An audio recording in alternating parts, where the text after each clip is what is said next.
Hello বন্ধুরা, কেমন আছো? আশা করি তোমরা সকলেই ভালো আছো।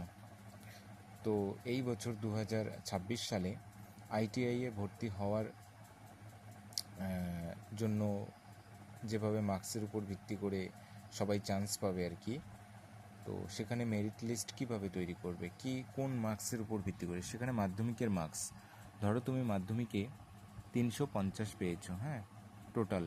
তো 350-এর পার্সেন্টেজের 50% এবং ম্যাথামেটিক্স এবং ফিজিক্যাল সায়েন্সের যে নম্বরটা তুমি পেয়েছো তার টোটাল মার্কসের যে পার্সেন্টেজ তার 50%। তো 350-এর 50% কত হয়? 7 দিয়ে তুমি 350-কে ভাগ করলে কত হয়? 50%। যেহেতু 7টা সাবজেক্ট, 50%। আবার এই 50 যে পার্সেন্ট আসলো এর 50% 25%। ম্যাথে পেয়েছো ধরো তুমি 60, ফিজিক্যাল সায়েন্সে পেয়েছো ধরো তুমি 80, তাহলে টোটাল কত? 60 + 80 ডিভাইডেড বাই 2, যেহেতু দুটো সাবজেক্ট, তাহলে 140/2 ইকুয়াল টু হচ্ছে কত? 70%। তার মানে তুমি ম্যাথমেটিক্স এবং ফিজিক্যাল সায়েন্সে তুমি পেয়েছো, মানে এর যে টোটাল পার্সেন্টেজ 70%। এবার 70%-এর 50% কত? 35%।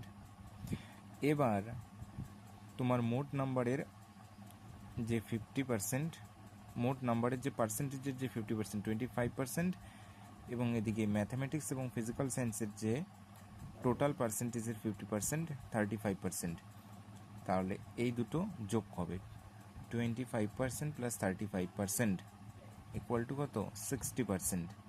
তো এই হচ্ছে তোমার টোটাল পার্সেন্টেজ, মানে মেরিট লিস্টে যে পার্সেন্টেজটা তৈরি করবে এর উপর ভিত্তি করেই তৈরি করবে।